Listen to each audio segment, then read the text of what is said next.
Here is lifting session 2. We're beginning with glute bridges laying on your back. So what I'm pointing out with my belly is that I'm initiating my hollow body position and pressing my low back into the floor in order to begin this movement. Then I drive my heels into the floor, squeeze my glutes as hard as I can to lift my hips as high as I can.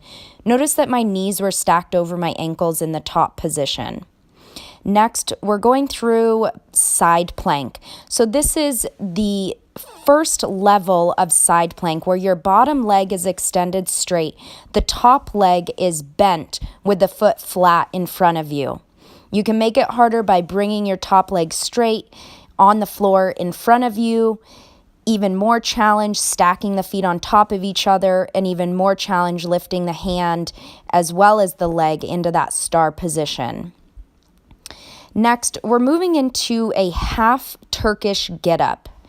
Now, this first rep I know doesn't show you exactly what's going on the left side of my body, but the arm that has a dumbbell is going to remain vertical and straight. That same side, the leg is bent and the heel is flat on the floor.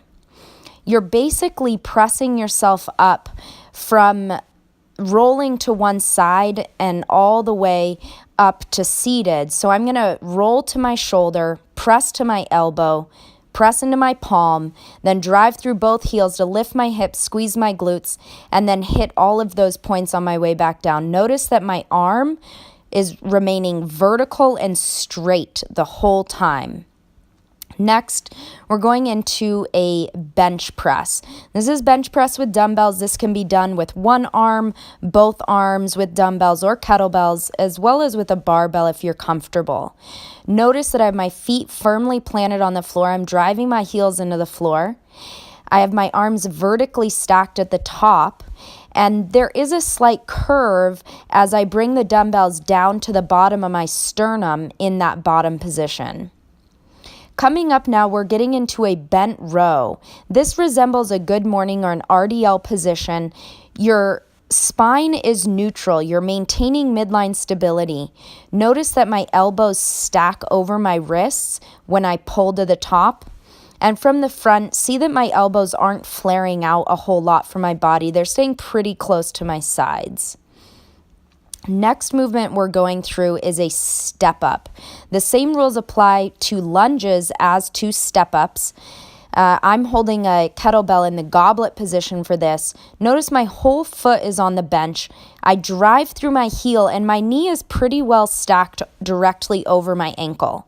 From the front view, you can see that my knee never caves in. It's always tracking in the same direction that my toes are pointing. The final movement in this series is the sumo deadlift. I'm showing you with the kettlebell. This can also be done with a barbell. Have the kettlebell directly between your feet.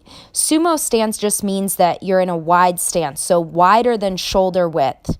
The toes do turn out slightly. As you send your hips back, you also press your knees apart and away from each other. You drive the heels into the floor, squeeze the glutes to stay.